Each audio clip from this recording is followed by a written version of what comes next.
ত্রিপুরার গ্রামেগঞ্জে বা প্রত্যেকটা পরিবারেই আজকে আমাদের পৌষ পার্বণ, এটা ঐতিহ্যবাহী পৌষ পার্বণ।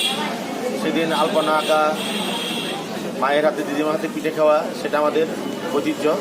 তো আপনারা জানেন আমাদের বিধানসভা নির্বাচন 2023 আসন্ন, সামনে নির্বাচন যেখানে অতি শীঘ্রই ঘোষণা করবে ইলেকশন কমিশন অফ ইন্ডিয়া। তো সেই উপলক্ষে পিসিআইয়ের যে একটা mission 0 pole violence and mission 929, অর্থাৎ যাতে নির্বাচনী কোনো হিংসা না হয় এবং যে সমস্ত পোলিং বুথগুলিতে বিগত নির্বাচনে 2018 নির্বাচনে 88% কম ভোট পড়েছে, সেগুলিতে আরও কীভাবে ভোটের হার বৃদ্ধি করা যায় সেটা নিয়ে একটা অ্যাওয়ারনেস বা সচেতনতা তৈরি করার জন্য একটা ক্যাম্পেইন চলছে।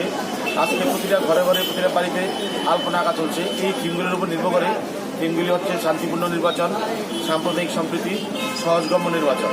এই থিমের উপরে প্রতিটা পরিবারে, প্রতিটা ঘরে ঘরে, বিভিন্ন কমিউনিটি প্লেসে এই আলপনা চলছে। এর সাথে আমরা আমাদের বিশালগড় পৌর পরিষদ এবং আমাদের এসডিএম অফিস অর্থাৎ বিশালগড় মহকুমা সদর অফিস থেকে যৌথভাবে এখানে ভোট পার্বণ নামক এই অনুষ্ঠানটা আমরা আয়োজন করেছি। এখানে সেলফ হেল্প গ্রুপের দিদিরা এখানে পিঠেগুলি এখানে গরম গরম ভাবছেন, এখানে মানুষ এসে টেস্ট করছেন এবং আমরা এই মেসেজটাই দিতে চাই যাতে আগামী নির্বাচন শান্তিপূর্ণ, অবাধ অর্থাৎ ফ্রি অ্যান্ড ফেয়ার নির্বাচন হয় এবং মানুষ যাতে উৎসবের ইয়েতে চিরাচরিতভাবে যে ভোট দেন সেভাবে যাতে এবারও ভোটটা হয়।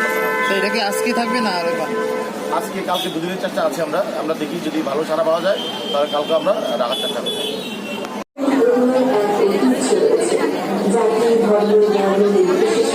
সমস্ত জনগণ সামিল করেন এবং আমাদের দায়িত্ব রাজ্য নির্বাচন দপ্তর সকল